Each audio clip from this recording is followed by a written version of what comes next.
Bonjour à toutes et à tous. Bienvenue pour cette troisième et dernière session concernant l'IA et comment l'IA peut accélérer la transformation digitale d'une entreprise. C'est ce qu'on va voir aujourd'hui avec Yann Bilissor. On attend encore quelques petites minutes, si cela ne vous dérange pas, le temps que d'autres personnes se connectent. On va commencer à, on va dire 11h05. En attendant, je vous rappelle juste que du 25 au 5 juin, Microsoft France participe à Explore IA. Donc, c'est une initiative qui est lancée par le collectif Impact AI. Donc, c'est 2 semaines de rendez-vous online pour explorer toutes les facettes de l'intelligence artificielle. Et c'est dans ce cadre-là que Selensa propose, avec Microsoft, 3 webinars. Et aujourd'hui, c'est donc le dernier nous concernant. Et vous pouvez d'ailleurs trouver davantage d'informations quant au programme Impact AI sur www.impact-ai/exploreIA.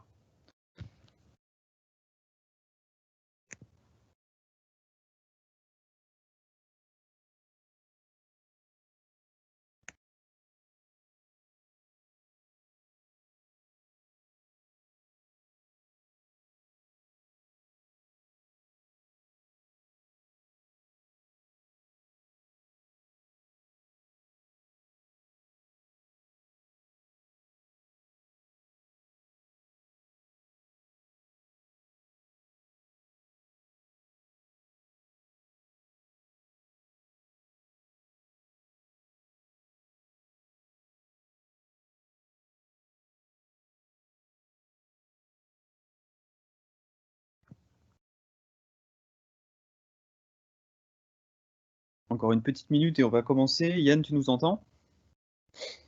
Oui, parfait. Bonjour à tous. Donc aujourd'hui, comme le disait Edouard, c'est notre troisième et dernière journée autour de l'IA. Je rappelle que la première et deuxième journée, nous avons vu toutes les notions cloud, nous avons vu parler de big data et nous avons parlé d'intelligence artificielle. Et donc aujourd'hui, en fait, ce sera une session un peu plus light. On va aborder la transformation digitale, on va voir quelques use cases, quelques cas d'utilisation en tout cas de l'intelligence artificielle qui ont été successful. Et donc voilà, c'est dans ce cadre-là que voilà, on partagera également avec vous une stratégie, quelle culture et stratégie mettre en place au sein de l'entreprise pour faciliter en tout cas la transition vers des projets d'innovation par exemple. Donc encore une petite minute avant de commencer, le temps que les derniers arrivants nous rejoignent.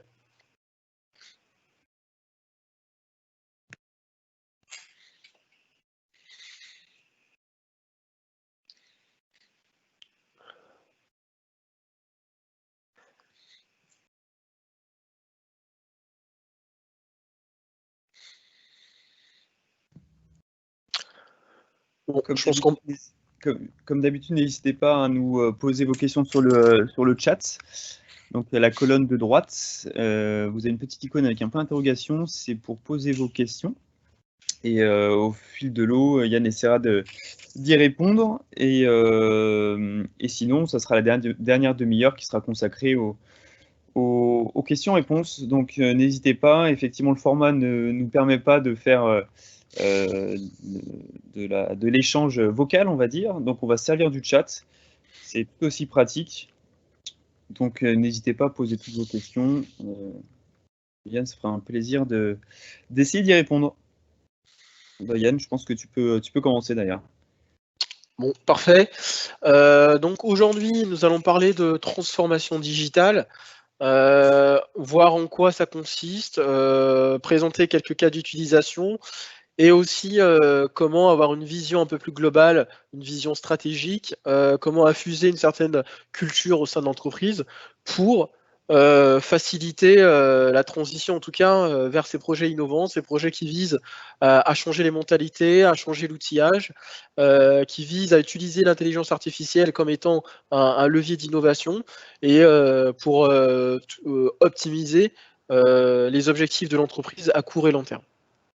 Donc le changement n'est pas facile, il faut beaucoup de pédagogie, il faut beaucoup de discussions, il faut collecter beaucoup d'informations pour s'assurer que finalement cette transformation se passe bien et puisse tenir ses engagements. Donc nous allons commencer. La transformation digitale est souvent perçue par certains comme étant un terme un peu marketing, vendeur, mais moi je l'aime bien parce que ça permet de faire véhiculer un message qui n'est pas violent, qui n'est pas agressif en termes de changement, parce que finalement on remarque que le changement peut être perçu comme étant violent ou malveillant pour certaines, parce que cela consiste, par exemple dans le cas de l'IA, à supprimer certains postes. Cela consiste à changer les habitudes, à faire sortir les gens de leur zone de confort, et donc pouvoir sensibiliser les gens que finalement l'intelligence artificielle dans un processus beaucoup plus global permettra d'optimiser la rentabilité d'entreprise, d'optimiser les process de l'entreprise. Je pense que voilà, avec de la pédagogie, cela peut bien se passer, et cela s'est bien passé pour pas mal d'entreprises, et je pense que voilà, avec du travail, avec une bonne vision, on peut arriver à des résultats très satisfaisants. Alors, donc, de manière concrète, qu'est-ce que la transformation digitale ? La transformation digitale est un processus au cours duquel l'entreprise, en tout cas, va essayer d'intégrer pleinement la technologie à sa disposition pour améliorer son activité quotidienne. D'accord ? Ça veut dire quoi ? Ça veut dire que finalement, dans notre chaîne de production, par exemple, on va regarder les différentes étapes pour arriver à notre livrable. Donc le livrable, ça peut être un service, ça peut être un produit, et donc voir comment on peut intégrer des morceaux d'intelligence artificielle. Ça peut être par des agents conversationnels, donc des bots, ça peut être par de l'analyse, etc. Et comment en fait l'intégrer pleinement dans notre activité pour toujours viser plus haut, viser plus fort en termes de rentabilité, en termes d'expérience utilisateur. Voilà. Donc c'est vraiment tout un domaine qui vise aussi à repenser un peu le modèle économique de l'entreprise. Et donc, toucher au modèle économique de l'entreprise, cela peut être compliqué si on n'arrive pas à démontrer la valeur ajoutée, en tout cas, de cette transformation. Donc aujourd'hui, voilà, faire de la transformation digitale au sein de l'entreprise n'est plus tellement un frein en soi. Pourquoi ? Parce que finalement, on n'a plus ces barrières temporelles, on n'a quasiment plus de barrières en termes de mobilité, de distance, on peut se connecter de partout à travers le monde.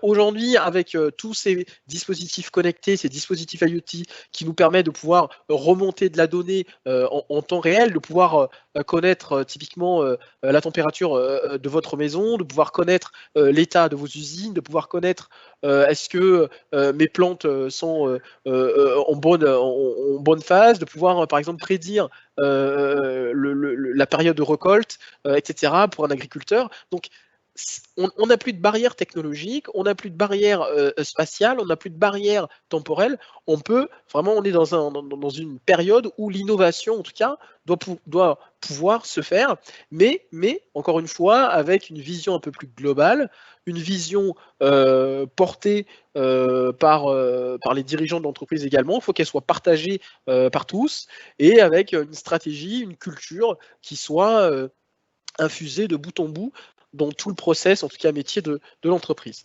Donc, tout cela peut se faire, tout cela doit se faire, mais en gardant à l'esprit que finalement, la destination est une cible mouvante. Ça veut dire quoi ? Ça veut dire que finalement, lorsque vous décidez d'entreprendre ce projet de transformation digitale, vous devez garder à l'esprit que les vérités d'aujourd'hui ne sont pas forcément celles de demain, et donc il faudra ajuster le tir en fonction des remontées du terrain, en fonction des données collectées, en fonction des feedbacks utilisateurs.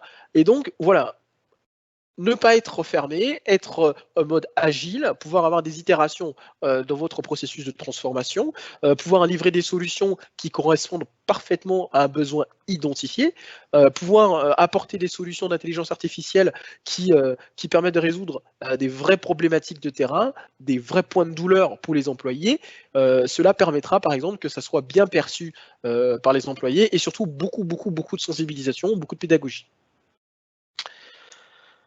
En général, dans l'entreprise, j'essaie de lister un peu les différentes barrières qu'on peut trouver, en tout cas, qu'on peut rencontrer lorsqu'on essaie de mener un processus de transformation digitale. D'accord? Je ne vais pas tous les dérouler, mais je vais vous en citer quelques-uns qui sont, normalement, vous les avez sous les yeux.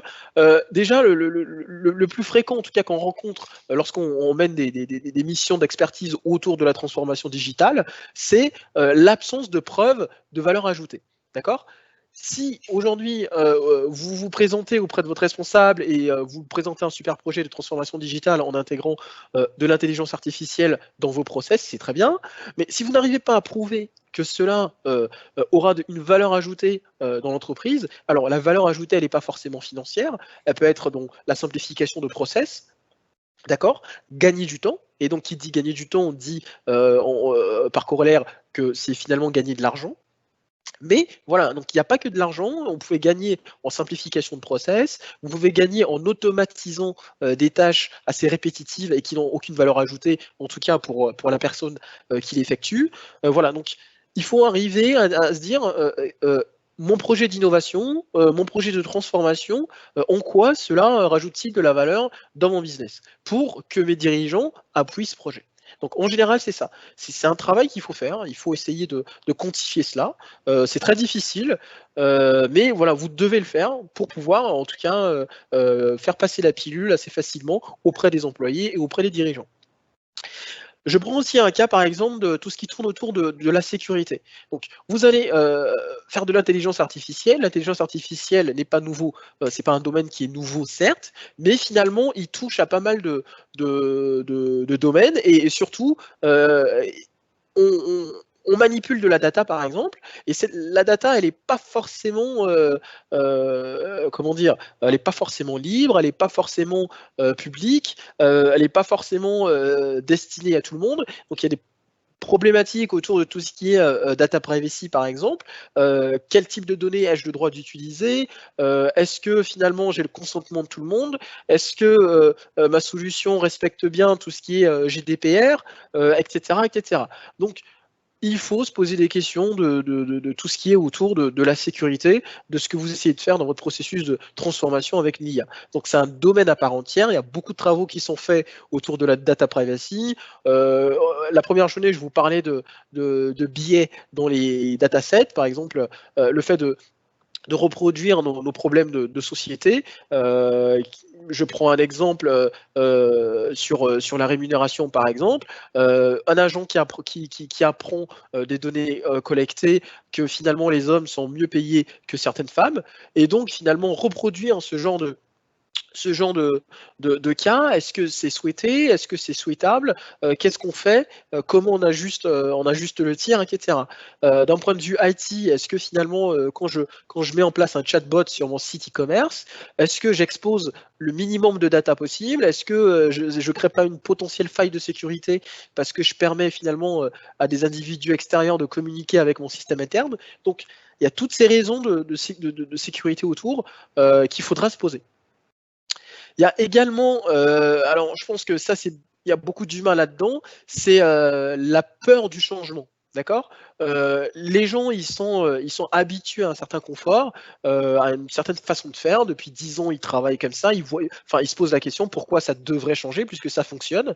Voilà, donc il faut sensibiliser les gens. Il faut avoir beaucoup de pédagogie pour pouvoir expliquer que finalement l'IA n'est pas là pour vous remplacer en tout cas dans l'immédiat, mais pour vous aider dans vos tâches qui sont répétitives, pour vous permettre de pouvoir potentiellement vous reconvertir dans d'autres domaines qui seront d'autant plus, aussi passionnants que ce que vous faites actuellement.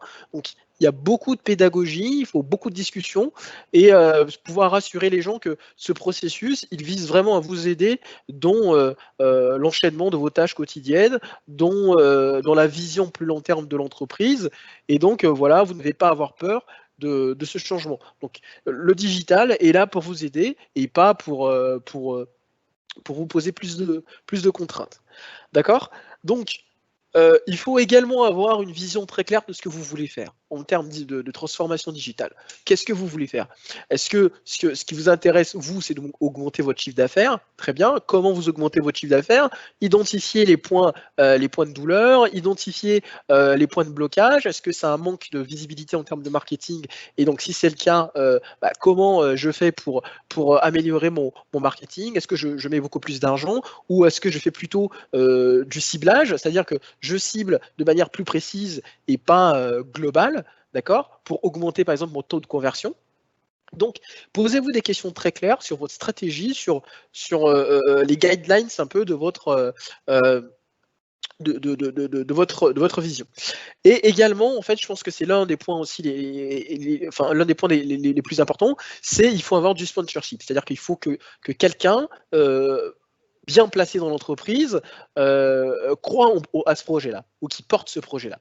D'accord? C'est ce qu'on appelle un peu le C-level sponsorship. Donc tout ce qui tourne autour du CEO, CMO, CTO, etc. Donc toutes ces personnes qui ont une certaine autorité dans l'entreprise, si elles partagent votre vision de transformation digitale et que cela est appuyé par de la vraie valeur ajoutée, par de la quantification de valeur, c'est-à-dire que vous arrivez à dire comment vous allez apporter un plus à l'entreprise, alors je pense que votre projet est sur la bonne voie. Donc il vous faut un C-level sponsorship, c'est-à-dire que quelqu'un qui a un poids dans l'entreprise, un responsable de département, un responsable technique, un responsable commercial, un responsable marketing, quelqu'un qui croit que finalement, avec de la transformation digitale, on arrive à pouvoir améliorer en tout cas certains domaines, domaine financier, l'expérience utilisateur. On peut avoir un taux de conversion plus élevé, on peut avoir un taux de désengagement de nos clients très bas. Donc voilà, pouvoir avoir en tout cas quelqu'un qui a un poids suffisamment important dans l'entreprise pour que votre projet voit le jour. Parce que ce qu'on rencontre souvent, nous, dans nos missions d'expertise, c'est quoi? C'est que finalement, il y a pas mal de projets qui sont lancés, ce qu'on appelle des POC, des Proof of Concept, c'est-à-dire qu'il y a des gens qui lancent des projets d'intelligence artificielle, par exemple des chatbots, ils lancent des projets de prédiction de détection d'anomalies, ils lancent des projets de classification, d'images, etc. Mais derrière, finalement, ces POC, ces Proof of Concept, ne sont pas mis en production. Ça veut dire quoi, mis en production? C'est-à-dire que derrière, il n'y a pas d'utilisation finale d'un point de vue consommateur, d'un point de vue client. Pourquoi? Parce qu'ils se sont rendus compte plus tard que soit la technologie n'était pas assez mature, ou elle était trop complexe pour être utilisée par des utilisateurs lambda. Donc, il n'y a pas eu assez d'études, il n'y a pas eu assez de feedback, assez de collecte d'informations sur le produit que vous voulez livrer. C'est pour ça que je vous disais tout à l'heure qu'il faut avoir, faut faire pas mal d'itérations pour toujours ajuster le tir. Rappelez-vous, la destination, finalement, c'est une cible mouvante. Les vérités d'aujourd'hui ne sont pas forcément les vérités de demain. Donc, il faut continuellement se remettre en question et ajuster le tir pour que la transition, en tout cas vers cette vision de digitalisation, se passe bien. Donc maintenant, je vais essayer de vous présenter un peu quelques exemples de cas d'utilisation publique. C'est potentiellement des projets que vous avez déjà entendu parler, c'est potentiellement des outils que vous utilisez déjà aujourd'hui. Donc voilà, on va essayer de voir quelles sont les technologies associées derrière et comment cela peut vous permettre, vous, d'avoir des idées et de pouvoir lancer potentiellement des projets au sein de votre entreprise pour que voilà, la transformation digitale se passe bien. Donc, ces exemples, donc là il y a deux exemples. L'image de gauche, c'est une image au sein d'un entrepôt, d'une industrie, où en fait on utilise de la vidéo surveillance pour pouvoir détecter des potentiels dangers, d'accord? On voit bien que finalement l'industrie d'aujourd'hui n'est plus celle d'hier. On se sert donc de la technologie, de l'intelligence artificielle dans cette image, on détecte les personnes. Donc ça, vous avez des services par exemple qui sont fournis par les cloud providers qui vous permettent de faire ça, que ce soit sur du Microsoft Azure, du GCP, du Google Cloud ou de la WS, vous avez des services packagés, des services qui existent, qui vous permettent en tout cas de pouvoir faire ce type d'analyse. Et donc voilà, pouvoir détecter qu'il y a un objet dangereux juste à côté d'une personne et donc potentiellement prévoir, enfin signaler, renvoyer une alerte comme quoi attention, il y a potentiellement un accident qui peut se passer. Donc là, on voit bien un cas d'utilisation où l'IA aide en tout cas l'entreprise à pouvoir limiter le nombre d'accidents et donc pouvoir économiser sur des coûts, économiser sur pas mal de moyens de sécurité, uniquement avec de la vidéosurveillance. On n'a pas besoin qu'un agent soit, en tout cas de manière permanente dans le local pour pouvoir assurer en tout cas cette sécurité. Donc voilà, c'est un cas d'utilisation que j'aime bien parce que ça montre à quel point la technologie peut être alliée à, en tout cas au monde manuel, au monde de l'industrie, pour pouvoir éviter, résoudre des vraies problématiques qui servent en tout cas à tout un chacun. Et enfin, l'image de droite. Donc là, on voit des tonnes de documents, enfin on voit plein de livres. C'est un cas d'analyse de documents. D'accord. On peut très bien imaginer que si quelqu'un devait à lui tout seul, en tout cas, devoir lire tout ça, ça serait compliqué. Et d'ailleurs, uniquement lire, c'est très bien, mais pouvoir faire des recoupements entre ce qu'on a lu pour avoir un sens un peu plus global. Je prends un exemple dans le domaine du juridique, par exemple. On a pas mal d'articles, pas mal de bouquins, pas mal de cas qu'il faut mémoriser, qu'il faut apprendre pour pouvoir faire des comparaisons, pouvoir faire des recoupements. Et donc, avec l'intelligence artificielle, on est aujourd'hui capable d'absorber ce genre d'informations, de pouvoir avoir une compréhension en tout cas un peu plus avancée en termes de data mining. Donc, il y a des outils open source qui existent, il y a des outils cloud qui vous permettent de pouvoir faire de l'analyse de documents, de pouvoir analyser du texte, des images, de pouvoir faire ce qu'on appelle des liens entre des entités et donner du sens, faire des résumés. Et donc voilà, c'est les projets aujourd'hui qui sont lancés et massivement dans le milieu juridique parce que ça simplifie énormément la vie d'un avocat de pouvoir trouver tous les articles qui mentionnent une certaine affaire ou qui se rapprochent d'un certain cas pour, en tout cas, livrer en tout cas le meilleur service à ses clients. Et donc là, à ce moment-là, l'avocat peut consacrer son temps à ce qui a réellement de la valeur, c'est-à-dire apporter des éléments concrets, apporter des éléments de décision pour pouvoir aider son client. Donc, on laisse la technique faire son boulot, on peut toujours l'aider, mais voilà, donc c'est des tâches assez manuelles, assez répétitives, qui peuvent être simplifiées par l'utilisation de l'intelligence artificielle. On a également des projets un peu plus publics, grand public, des projets un peu plus que vous utilisez potentiellement tous les jours. On a tout ce qui est assistant personnel, donc de type Cortana, Alexa ou Siri. Là, par exemple, en termes de technologie, on est sur du speech to text. Vous avez, c'est de la reconnaissance vocale. Vous parlez à des utilitaires type Cortana et Cortana, quel temps il fait aujourd'hui. Donc, grâce à l'IA, on est capable de pouvoir, on n'a pas besoin de faire des recherches sur son téléphone. On utilise les moyens les plus simples pour pouvoir communiquer, interagir avec la technologie. On a par exemple Alexa qui est capable de piloter toute une maison, d'ouvrir des volets, de pouvoir lancer de la musique, etc., etc. Donc, c'est vraiment des outils qui sont à votre disposition pour pouvoir, en tout cas pour simplifier votre vie quotidienne. Donc il y a un vrai besoin derrière, ça résout un vrai besoin, des vrais problèmes en tout cas que rencontrent les consommateurs, et donc ça a de la vraie valeur ajoutée pour ces entreprises-là. On a par exemple Netflix, qui est une plateforme de streaming, qui aujourd'hui aussi utilise de l'intelligence artificielle pour la recommandation de contenu, par exemple. Donc aujourd'hui, quand vous connectez à Netflix, vous avez des propositions qui sont associées au genre de film que vous regardez, au genre de série que vous avez l'habitude de regarder. Et derrière, c'est de l'intelligence artificielle qui fait des recoupements, qui sait que finalement, tel film ressemble plutôt à celui-là, parce que la description des métadatas, si sont ressemblantes, etc. On a Tesla qui est dans tout ce qui est système autonome, notamment des voitures autonomes, mais pas que.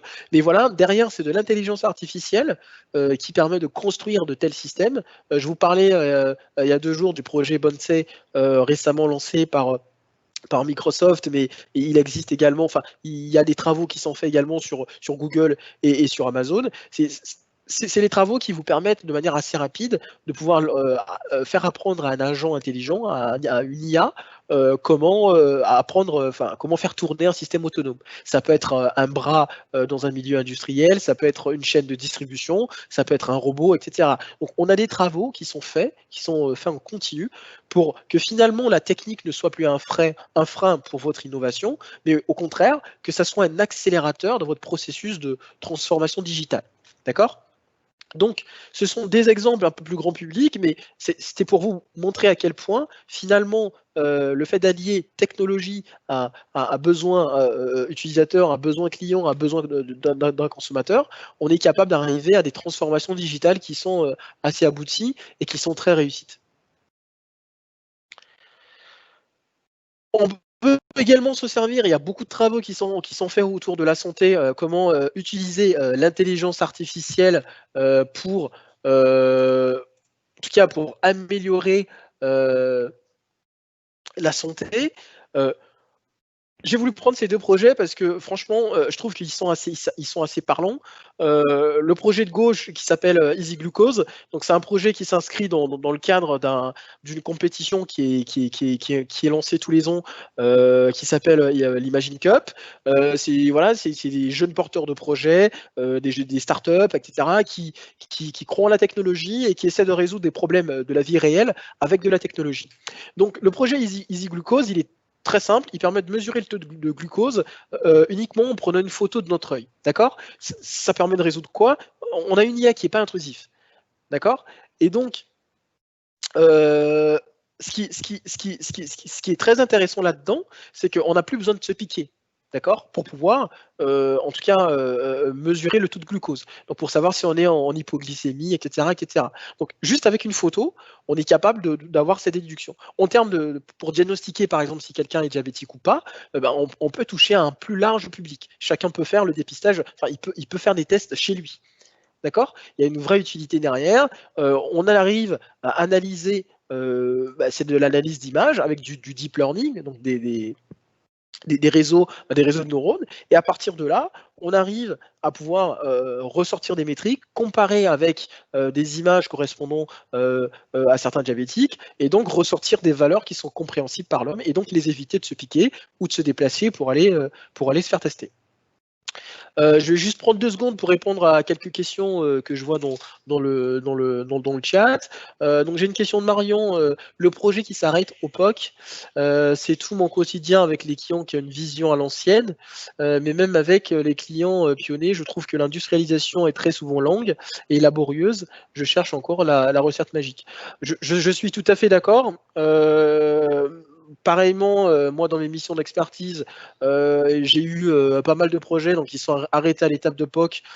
Pourquoi ? Parce que finalement, alors c'est un peu un travail à faire avec le client pour essayer de bien faire un cadrage, de pouvoir évaluer finalement l'impact du projet, que ce soit au sein de l'entreprise ou à l'extérieur.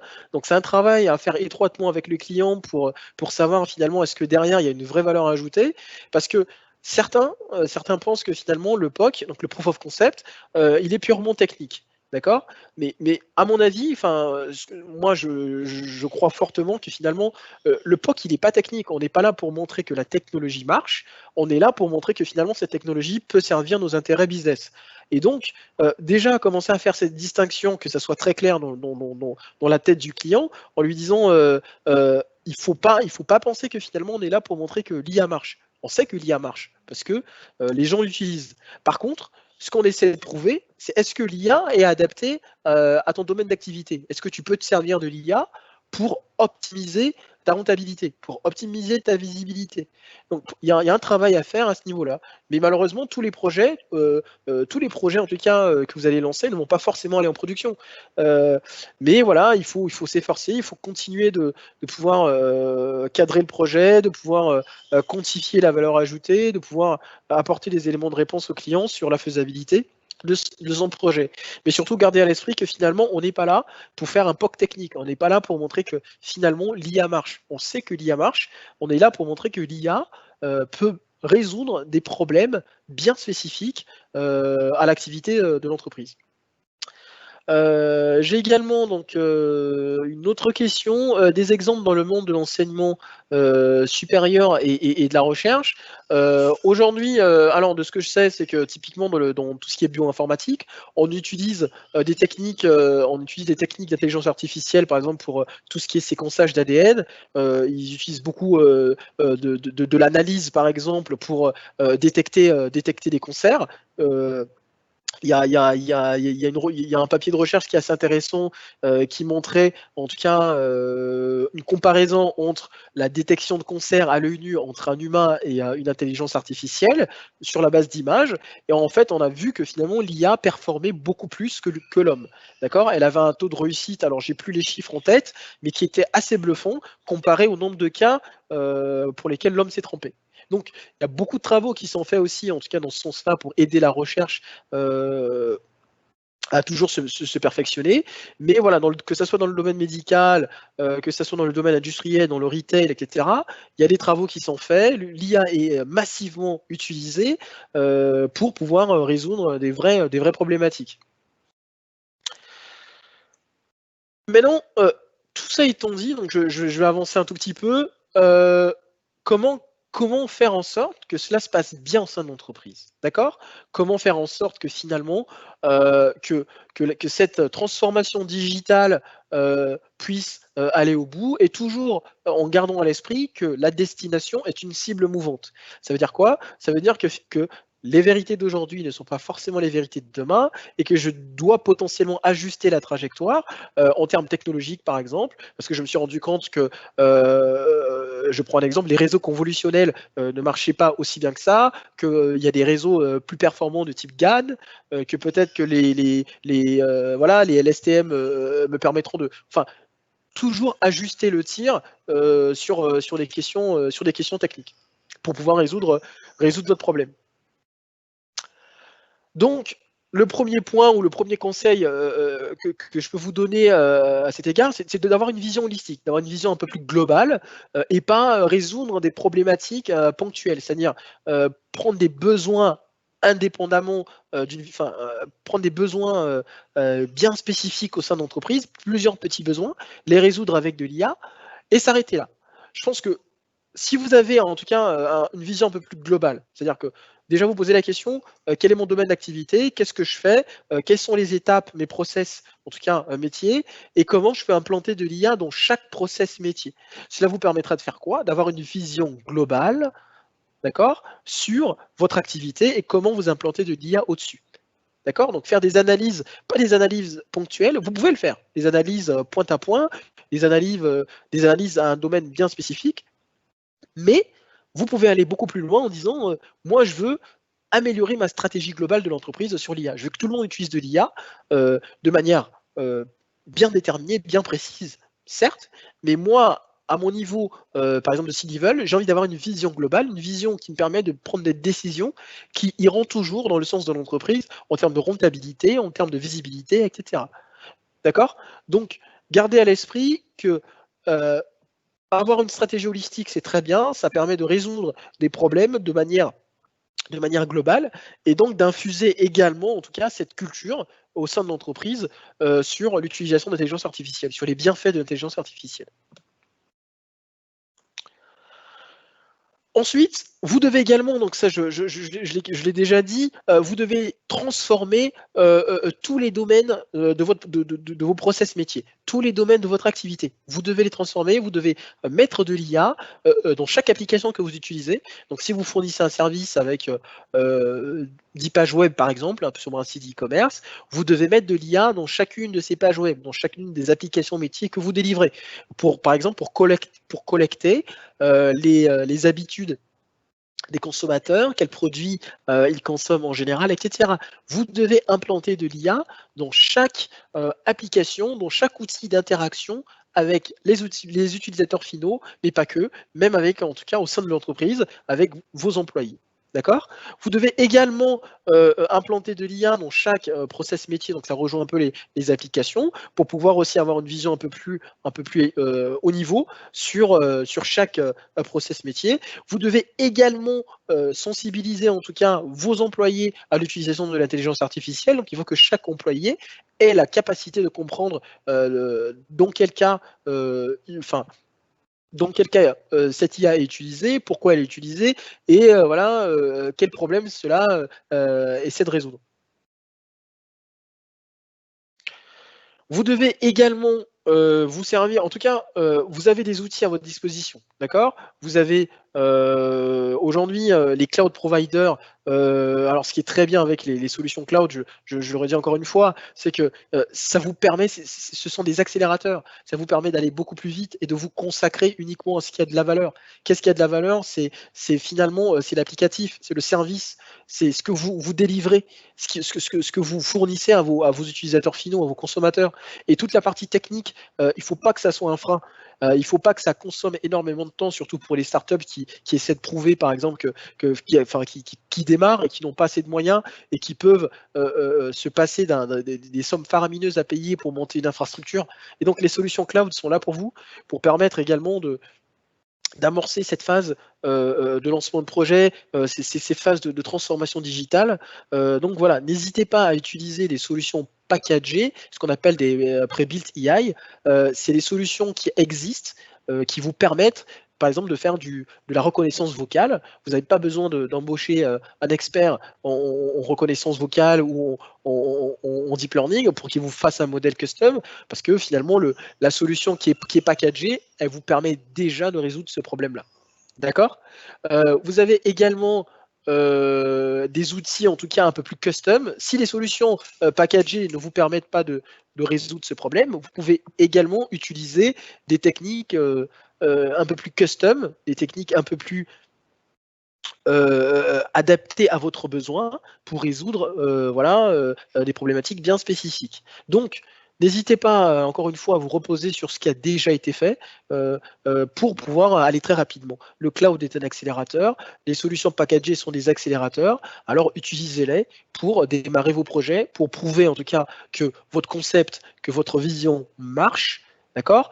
Et si cela ne répond pas totalement à votre besoin ou ça répond en partie, dans ce cas-là, utilisez les outils AI qui sont éprouvés, qui sont sur le marché et qui fonctionnent très bien pour pouvoir, par exemple, monter votre POC, passer en MVP, etc. D'accord? Utilisez aussi des techniques de conversational AI pour fluidifier un peu l'expérience utilisateur. Lorsque par exemple je veux poser une question et sur un site e-commerce, je recherche un article où je veux accéder à du contenu interactif. Les formulaires, je pense que l'ère des formulaires commence à être dépassée. Les gens, ils en ont un peu marre de remplir 10 champs de texte pour trouver ce qu'ils veulent. Par contre, si vous mettez par exemple de la note vocale pour faire une recherche, ça améliore énormément l'expérience utilisateur. D'accord? Donc, moi, j'ai eu à intervenir sur des projets où finalement on faisait de la recherche, on faisait on lançait des diagnostics sur des plantes uniquement avec un bot. Donc on pouvait taper du texte en disant voilà le constat que je fais de ma plante, et à partir du constat, on était capable donc d'effectuer un diagnostic et de faire de la recommandation de produits. D'accord? Vous pouvez également penser typiquement à des systèmes de notes vocales. Vous prenez une note vocale, vous n'avez plus à taper du texte et ça va beaucoup plus vite. Et derrière, c'est des services qui font du speech to text pour transcrire ce que vous venez de dire en texte envoyer ce texte à un service IA qui fait du NLP, donc qui sait comprendre les intentions de l'utilisateur, qui sait décortiquer. Par exemple, je vous ai présenté un service hier qui s'appelle LUIS. Donc, c'est un service qui permet de comprendre les intentions de l'utilisateur à partir du texte et de pouvoir découper ce texte en intentions, en entités.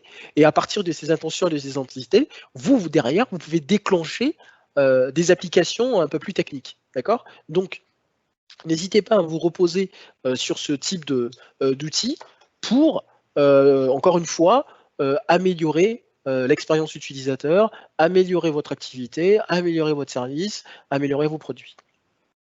Et enfin, parler d'IA, c'est très bien, mais aujourd'hui, pour tirer profit de manière maximale de ce que peut nous apporter l'intelligence artificielle, il faut également préparer le terrain pour tout ce qui est data, par exemple, pour les données. Donc, vous devez modéliser vos data de sorte à ce qu'elles soient exploitables par une intelligence artificielle.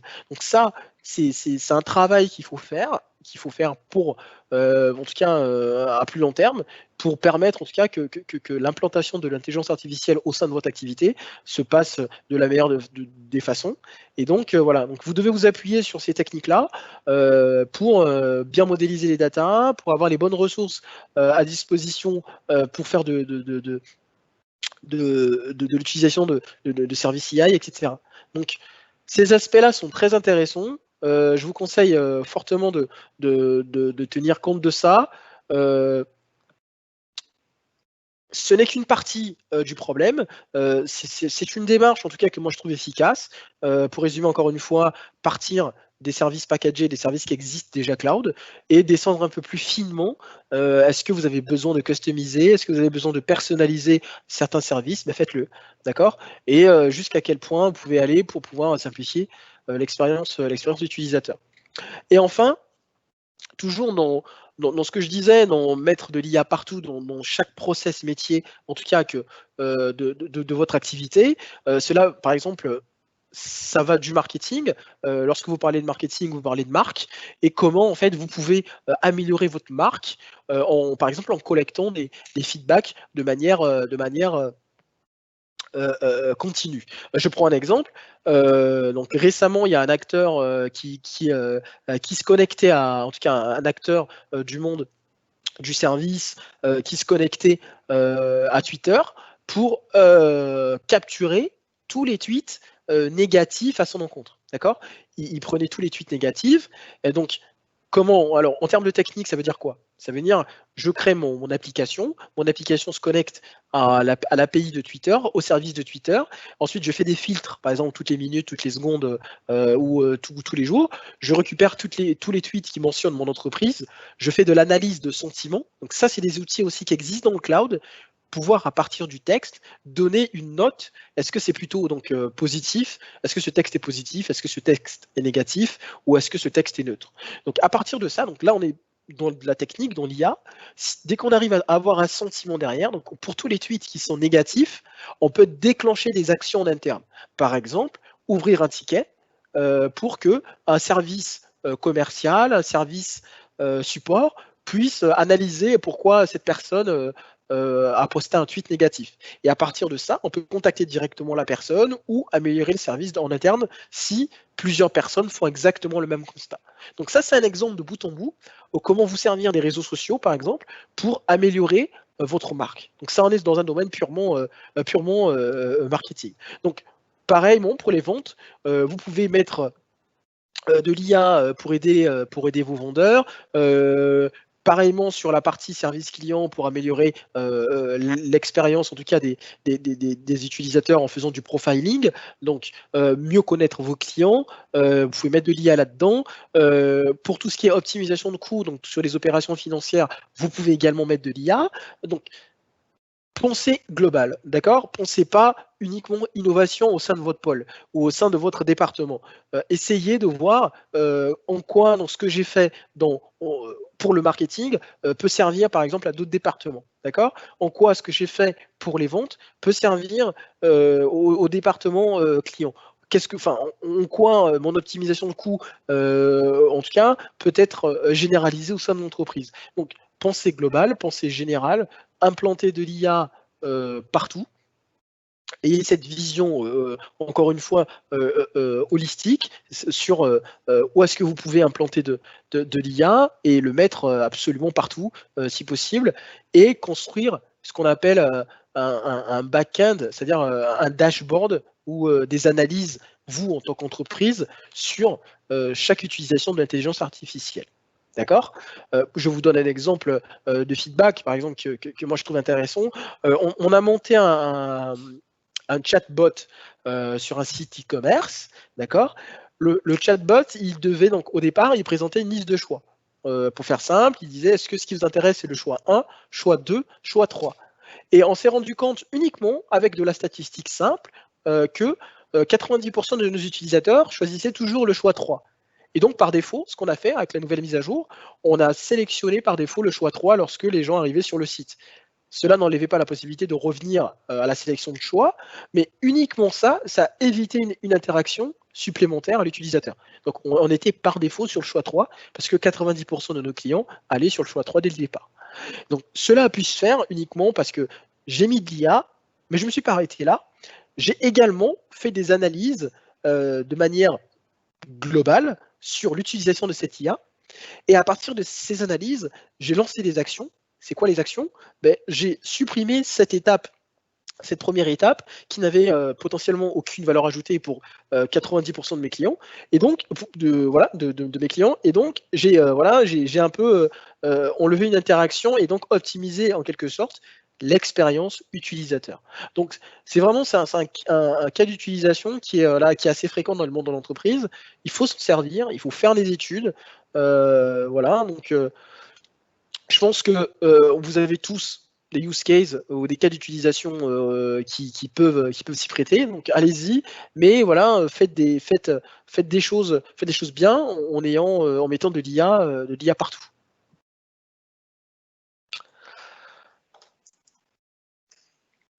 Donc voilà, cette session était vraiment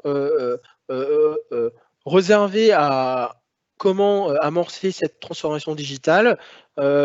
Au tout début, je répète encore une fois, on a présenté qu'est-ce qu'elle était la transformation digitale, que ça pouvait être perçu comme étant nocif ou certaines personnes peuvent être réfractaires au changement. On a vu quelles ont été les barrières un tout petit peu. On a vu qu'il faut les prouver, par exemple, qu'il y a une vraie valeur ajoutée lorsque vous voulez faire de la transformation digitale. Il faut quantifier cette valeur. Il faut pouvoir dire en quoi votre transformation digitale, en quoi votre projet d'innovation IA va permettre, va rajouter de la valeur au sein de l'entreprise. On a vu également que finalement les gens avaient peur que finalement l'IA les remplace dans les tâches quotidiennes.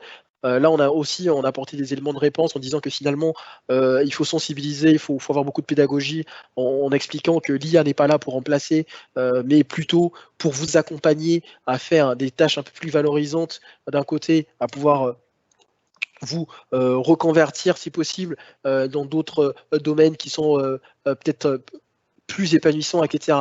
Donc, beaucoup de pédagogie, et on a aussi également dit qu'il faut avoir, en tout cas dans l'idéal, avoir un soutien d'un C-level.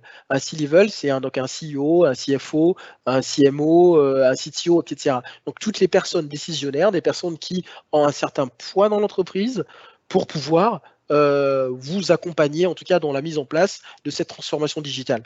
D'accord. Donc il faut également résoudre des problématiques de sécurité, si possible, donc pouvoir discuter avec les personnes techniques qui sont responsables de la sécurité au sein de l'entreprise. La sécurité, elle intervient à plusieurs niveaux. Lorsque vous travaillez sur l'IA, la plus évidente, c'est la data. Parce que finalement, vous utilisez des datas et donc il faut vous assurer que vous avez le droit d'utiliser ces datas et jusqu'où vous pouvez aller. Est-ce que les utilisateurs qui vous fournissent ces datas sont au courant que cette data est utilisée peut-être à des fins commerciales ou pas, etc. Donc vous devez vous assurer que finalement, vous ne brisez aucune loi là-dessus. D'accord. Vous avez aussi de la sécurité au niveau applicatif. Lorsque vous exposez un site, un chatbot par exemple sur votre site e-commerce, vous posez la question, est-ce que ce chatbot il est destiné à tout public ou il est uniquement accessible aux utilisateurs authentifiés et qui ont souscrit à un service chez nous, par exemple. Donc Ça, c'est des questions que vous devez vous poser avec l'IT. D'accord? Ça évite par exemple que des utilisateurs non authentifiés discutent avec un chatbot pour récupérer des informations qui sont sensibles à l'entreprise. D'accord? Donc ça, vous devez également vous poser la question. Il y a aussi des questions un peu plus infrastructure. Je vous disais tout à l'heure qu'il existe des services IA prépackagés qui sont fournis par des services cloud. Donc vous devez vous poser la question, est-ce que cela va à l'encontre des règles de sécurité de l'entreprise. Pourquoi? Parce que vous allez utiliser potentiellement un modèle public. Est-ce que utiliser un modèle prépackagé fourni par un cloud provider est autorisé? Est-ce que vous avez le droit de le faire? Et pour entraîner ce modèle, est-ce que vous avez le droit de donner des données, enfin de faire remonter les données, vos données privées au cloud provider pour pouvoir faire son analyse? Toutes ces questions-là, vous devez les poser. Vous devez avoir la réponse pour vous assurer que finalement, vous ne brisez aucune règle de sécurité. D'accord? Donc, c'est un travail qu'il faut faire. C'est un travail qui est assez long, qui demande pas mal d'acteurs, mais il faut que tout le monde soit impliqué pour que ça réussisse, pour que la transformation digitale se passe bien.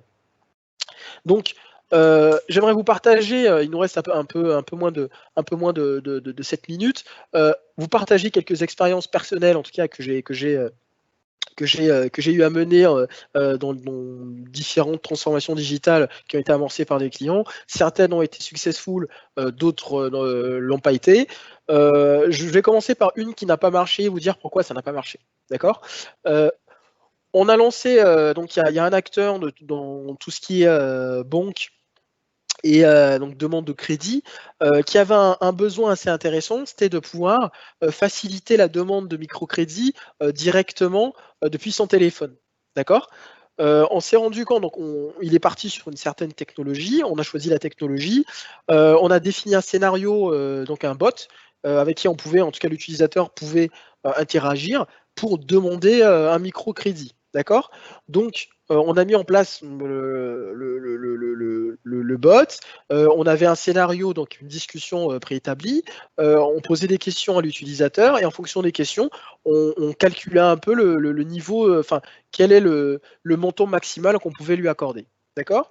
Donc, sur le papier et de manière conceptuelle, c'est un projet hyper intéressant et qui avait une vraie valeur ajoutée parce que cela permettait à n'importe qui, donc ça touche un public plus large, de vérifier en quelques interactions est-ce qu'il est éligible à une demande, à un microcrédit par exemple pour un besoin personnel. Ça évitait de se connecter sur le site de la banque pour entrer ses informations via un formulaire interminable, etc., etc. Alors que là, il pouvait même faire une note vocale.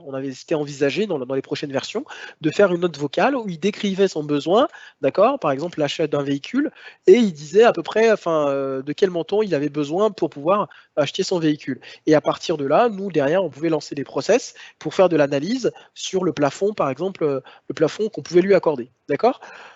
Donc, sur le papier et de manière conceptuelle, le projet était viable.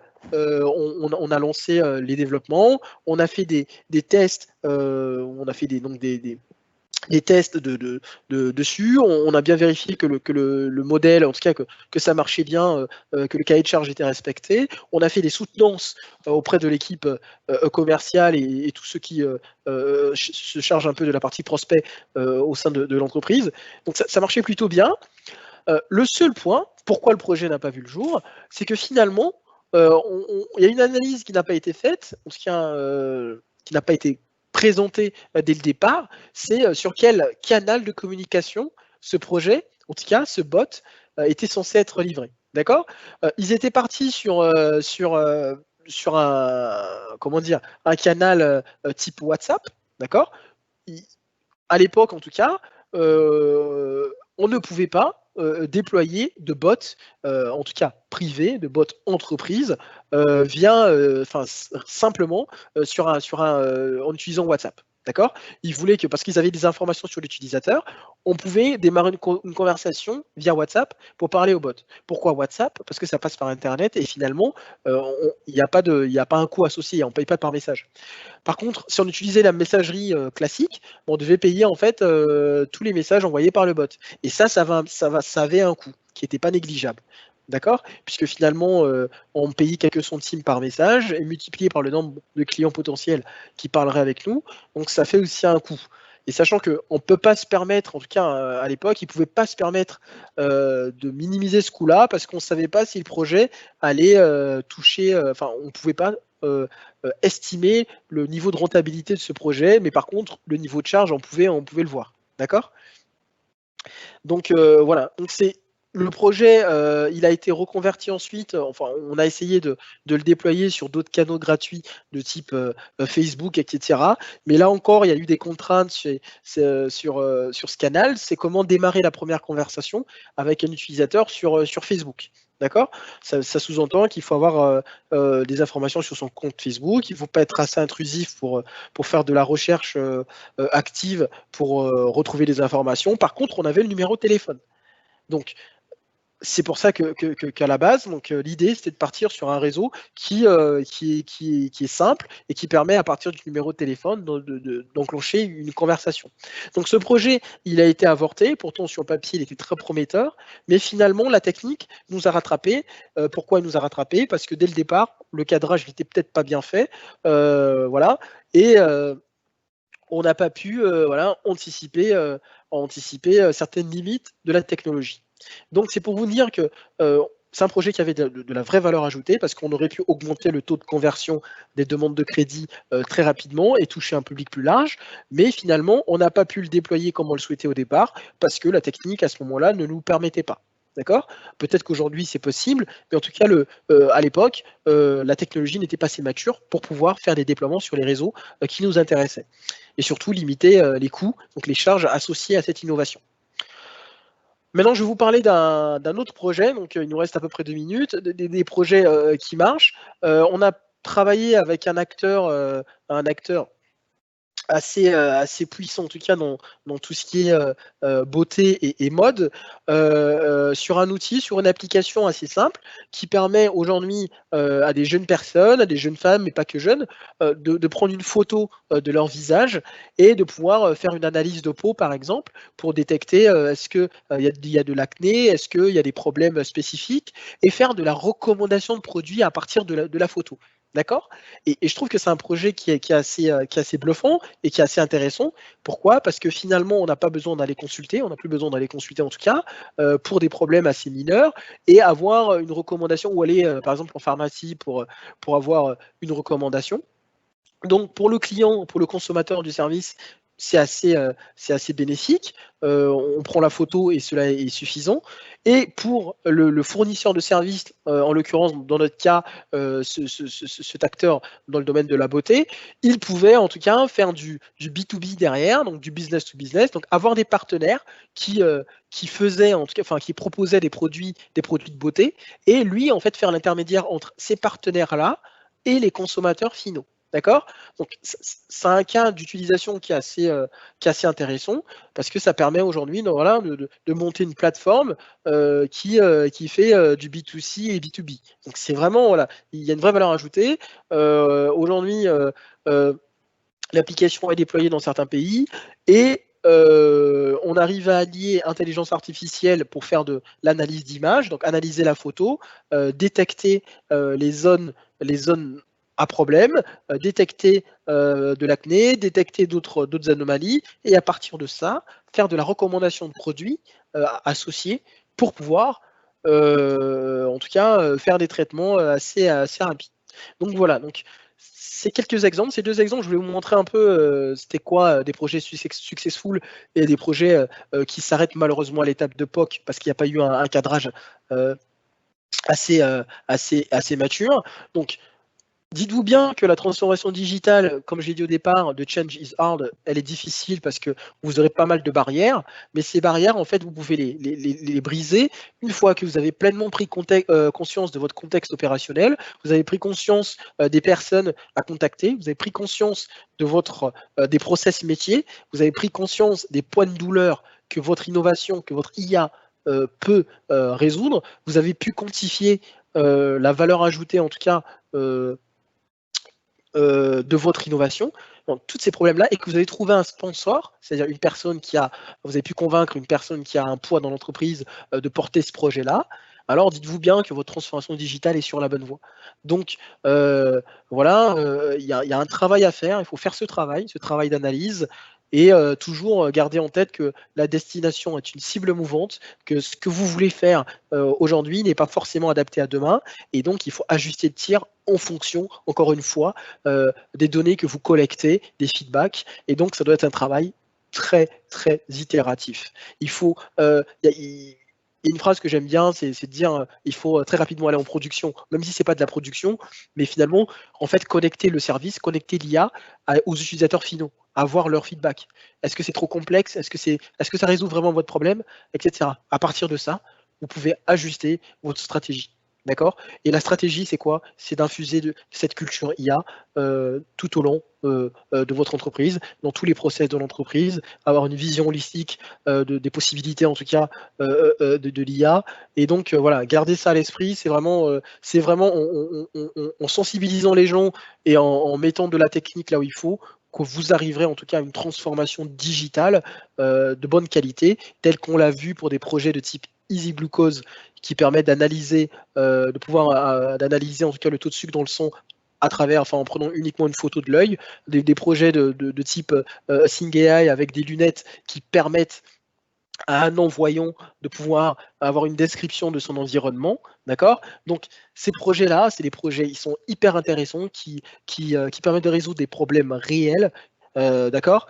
Donc voilà, n'hésitez pas à vous imprégner de ces success stories pour vous bâtir une expérience là-dedans sur comment faire en sorte que mon POC il aille finalement en production et qu'il finisse pas à la poubelle comme la plupart des POC en tout cas malheureusement aujourd'hui dans le domaine de l'industrie, du retail et des autres.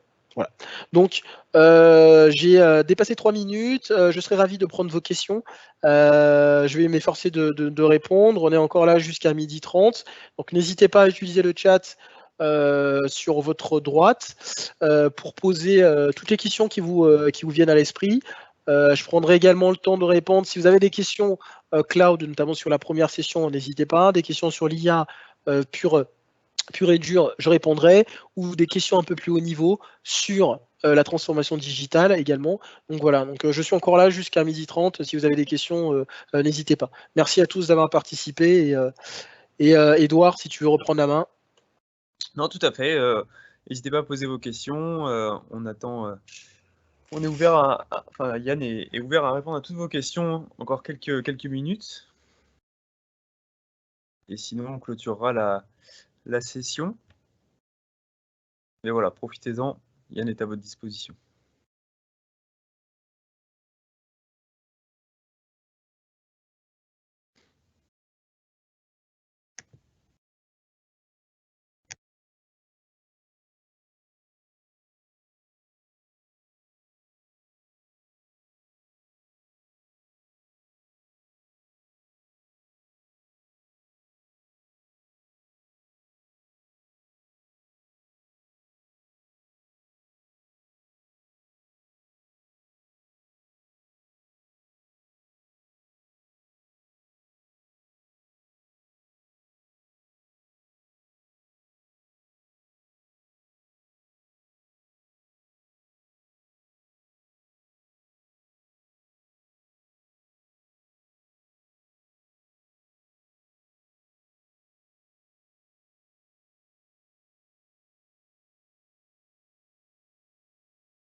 Bon, bah Yann, je pense que tu as été très clair, parce qu'il n'y a pas l'air d'avoir de nouvelles questions.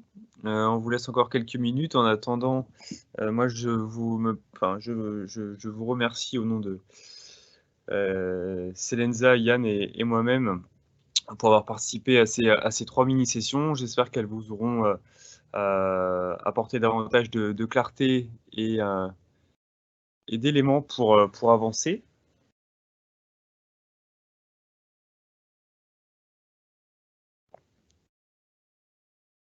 Une petite question, Yann.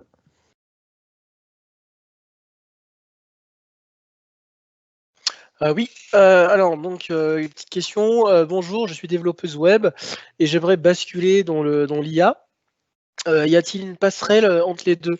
Oui, carrément. Alors moi pour ma part, donc à la base, j'ai fait du développement .NET et j'étais toujours passionné par tout ce qui était intelligence artificielle et développement autour de la data. Et donc voilà, j'ai commencé à regarder ce qui se faisait en termes de développement autour de l'IA. Et donc on parlait beaucoup de data. J'ai essayé de comprendre qu'est-ce qu'était la data, quels étaient les outils aujourd'hui à ma disposition donc, pour faire de l'analyse sur des data. Et déjà quel type d'analyse.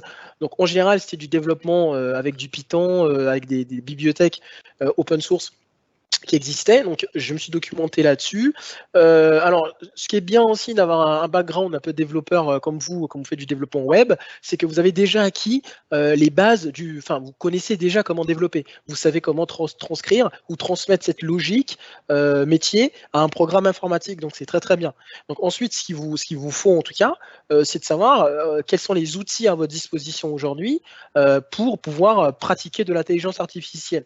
Et aujourd'hui, quand on parle d'intelligence artificielle, donc je répète encore, je l'ai dit les deux précédentes journées, on parle principalement de machine learning et de deep learning.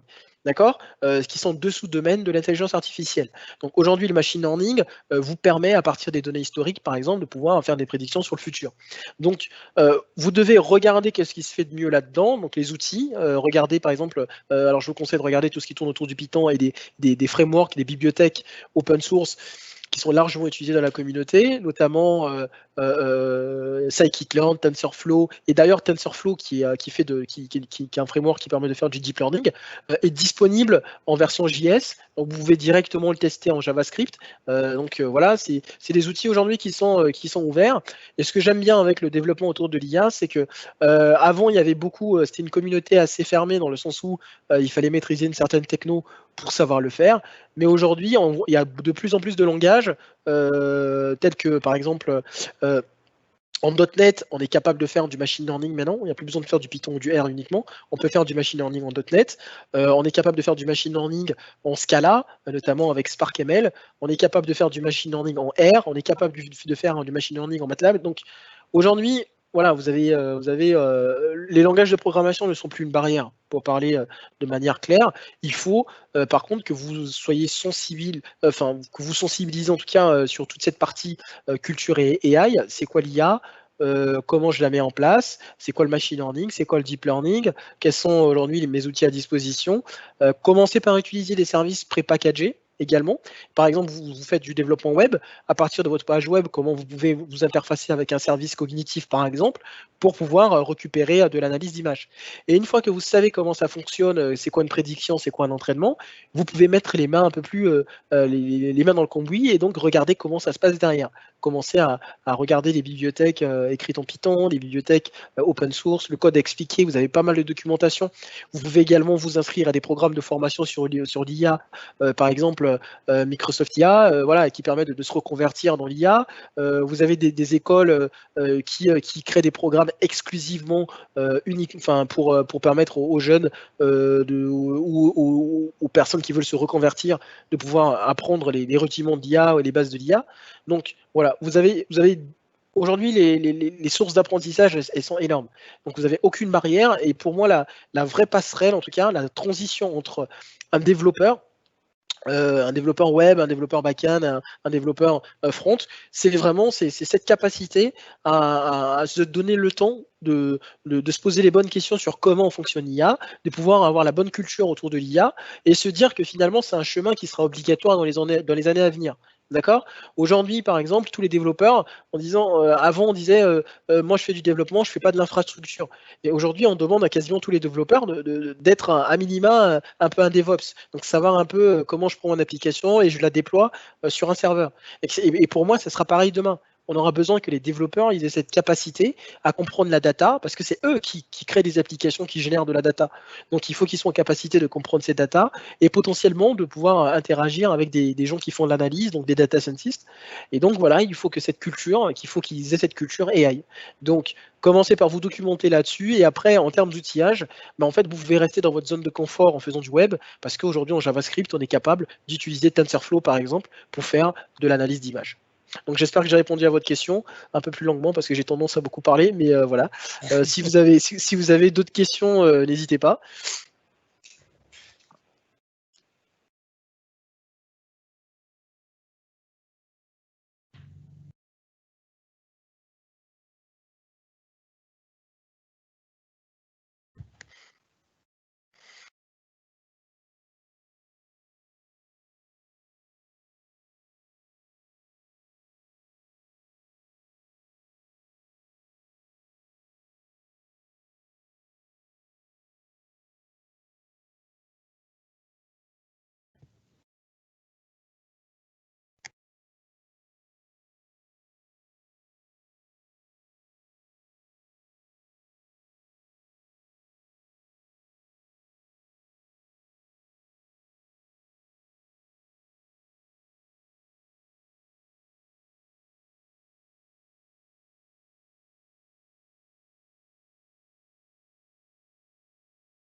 Il y a une question. Quelle est la place du Bitcoin dans l'IA? Le Bitcoin et tout ce qui est en gros blockchain utilise des techniques d'IA, mais beaucoup plus de tout ce qui est lié à la cryptographie, etc. Comment dire? Alors, je suis pas un expert dans tout ce qui est blockchain, mais en fait, il y a des travaux qui sont faits pour allier blockchain et intelligence artificielle. D'accord? Il y a aujourd'hui, déjà, c'est déjà utilisé pour déterminer, par exemple, des transactions frauduleuses, etc., etc. Mais les deux, oui, les deux, on utilise de l'IA en tout cas pour tout ce qui est bitcoins. Mais à la base, donc le Bitcoin, il y a beaucoup de cryptographie, etc., qui est derrière. Mais aujourd'hui, voilà, c'est plutôt, ils sont complémentaires, on va dire.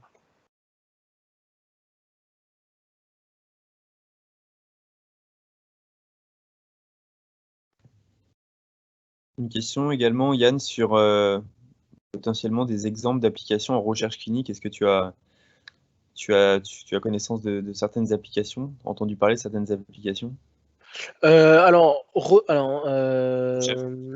Recherche clinique, alors je vais juste dire merci beaucoup pour cette présentation très claire.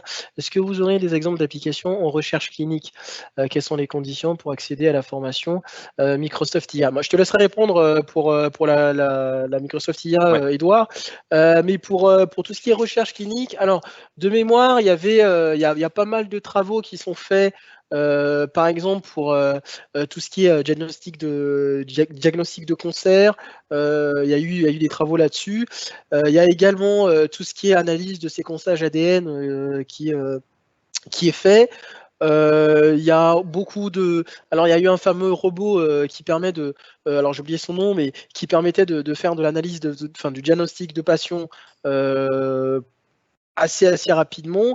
Donc, l'IA aujourd'hui est très utilisée dans le domaine médical. Les gens commencent à se rendre compte que finalement, il y a de plus en plus de précision, qu'aujourd'hui les modèles machine learning, les modèles deep learning sont très performants et peuvent compléter en tout cas les avis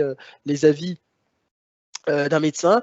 Donc voilà, il y a beaucoup de travaux là-dedans. J'ai pas plus d'exemples que ça, mais je sais que tout ce qui est en bioinformatique, par exemple, c'est beaucoup utilisé pour tout ce qui est analyse de séquences ADN, etc.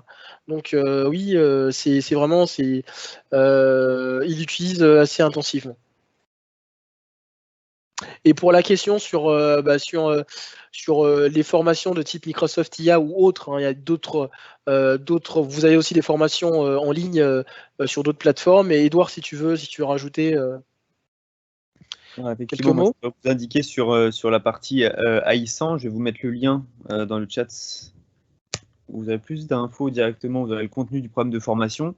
Pour tout ce qui est Microsoft, en tout cas, c'est sur cette plateforme-là que vous aurez toutes les informations. Une des conditions, alors, des prérequis, puisqu'une condition, un des prérequis, c'est d'avoir suivi la formation AZ900, qui est les fondamentaux d'Azure, pour bien maîtriser en tout cas les concepts de base et pouvoir consolider par la suite avec cette formation AI100. Pas plus de conditions que cela. Après, effectivement, comme le disait Yann, il existe sur d'autres plateformes, sur Internet, des MOOC notamment à suivre pour se former sur les rudiments de l'IA. Et il y a aussi une initiative de la part de Microsoft qui s'appelle AI Business School, sur lequel il y a un petit peu de communication qui a commencé, me semble-t-il. En tout cas, suivez les communications de Microsoft, il devrait y en avoir davantage sur justement tous ces rudiments de l'IA, tout ce qui a été abordé rapidement avec 3 fois 1 heure par Yann, mais qui seront abordés beaucoup plus précisément, beaucoup plus en profondeur. Donc ça ne devrait pas tarder. Suivez les communications, où je peux même vous mettre le lien AI Business School. Voilà, c'est un exemple, c'est la partie Microsoft, mais il existe des initiatives assez similaires sur les d'autres éditeurs, Google, Amazon, notamment. Mais voilà, pas de conditions particulières pour accéder à ces formations, avoir des rudiments de la plateforme cloud que vous choisissez uniquement. Et je complète en disant que, si vous travaillez également, par exemple, sur GCP, sur Google Cloud Platform, vous avez également un parcours débutant que vous pouvez suivre pour monter progressivement sur les notions cloud et les notions d'intelligence artificielle. Voilà, donc n'hésitez pas à regarder un peu partout pour vous faire une idée, et après voilà, vous faire accompagner par des écoles type des écoles IA pour plus de détails, et si vous voulez un niveau d'accompagnement un peu plus cadré, je trouve. Voilà, donc mais sinon vous avez beaucoup de sites de documentation, qui est parfois gratuite pour aujourd'hui commencer à prendre la main, à installer des choses, à jouer avec des solutions prépackagées, etc. Donc vous avez de la documentation partout sur Internet, vous avez de la documentation, les cloud providers mettent continuellement à jour leur documentation, donc n'hésitez pas à regarder. Et je pense que voilà, ça vous permettra déjà de savoir est-ce que c'est un domaine qui est fait pour vous, et ensuite vous lancer pleinement là-dedans. Il y a d'ailleurs effectivement de nombreux livres blancs sur le sujet. Nous-mêmes, Cellnex en a sorti un il y a quelques temps sur démystifier, comprendre et appréhender l'IA. Voilà, et puis il en existe de nombreux autres que vous pouvez trouver très facilement sur Internet. Pour une petite question sur mettre à disposition vos slides, alors les sessions ont été enregistrées et les liens seront communiqués par Microsoft dans les prochains jours. Donc comme ça, vous aurez mieux que les liens, vous aurez les talks intégralement.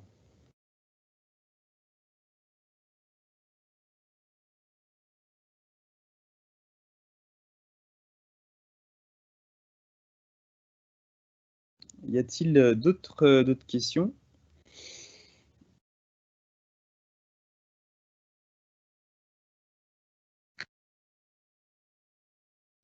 Sinon, je vous propose de s'arrêter là. Merci en tout cas d'avoir suivi ces 3 sessions, ces 3 mini-sessions. Merci à Yann Bilissor qui était votre speaker pour ces 3 fois 3 heures, 3 fois 1 heure et demie. Merci d'avoir partagé tes expériences, Yann. Et puis, n'hésitez pas à continuer de suivre les mini-sessions disponibles dans le cadre de la semaine de l'IA organisée par Microsoft. Et s'il n'y a plus de questions, je vous remercie et vous dis du coup à très vite. Merci à tous. À très vite. Bonne journée. Au revoir. Bonne journée, au revoir.